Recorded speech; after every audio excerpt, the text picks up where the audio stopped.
अध्यक्ष महोदय,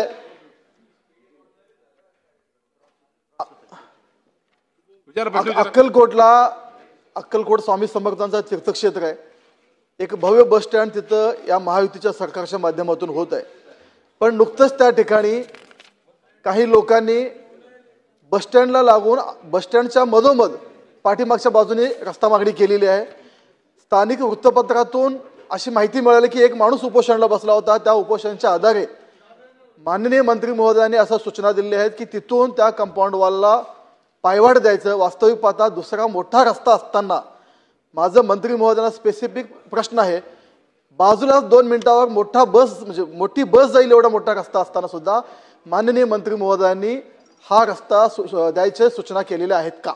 अध्यक्ष महोदय, सन्माननीय सदस्य श्री कल्याण शेट्टी साहेबांनी जी लक्षवेधी मांडलेली आहे त्या लक्षवेधीमध्ये त्यांनी असा सांगितलंय की माननीय मंत्री महोदयांनी बस एसटी स्टँडच्या जागेतनं रस्ता कोणाला तरी द्यायचं कबूल केलेलं आहे। अशा प्रकारे कुठलाही आदेश निघालेला नाही आणि शेवटी एसटी महामंडळाची जागा आहे, ती काय प्रताप सरनाईकची किंवा परिवहन मंत्र्यांची खासगी प्रॉपर्टी नाही आहे, ती जनतेची प्रॉपर्टी। आणि त्या जनतेच्या प्रॉपर्टीतून कोणी जर रस्ता मागेल, कोणी जर त्या जागेवर अतिक्रमण करेल, जर कोणी त्या जागेतनं आम्हाला गाळे काढायचे आहेत किंवा इमारत बांधायची म्हणून मागणी करत असेल तर अशा कुठल्याही प्रकारच्या मागणी माझ्या कार्यकाळात तरी होणार नाही।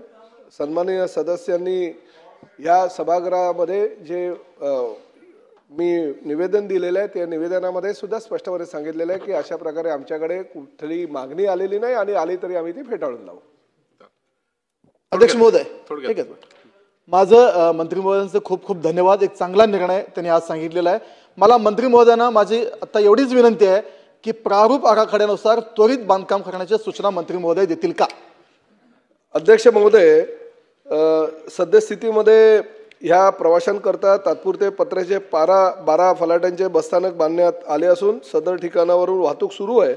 सद्यस्थितीमध्ये अक्कलकोट स्थानकाचे 55% काम पूर्ण झालेले आहे। अध्यक्ष महोदय, लवकरात लवकर पावसाची ही जी रिमझिम आहे ती बंद झाल्यानंतर काम जलद गतीने करण्यात येईल आणि लवकरात लवकर बसस्थानकाचं काम कसं पूर्ण होईल याची दक्षता आम्ही घेऊ आणि सन्माननीय सदस्यांच्याच उपस्थितीमध्ये आम्ही त्या बसस्थानकाचं उद्घाटन करू।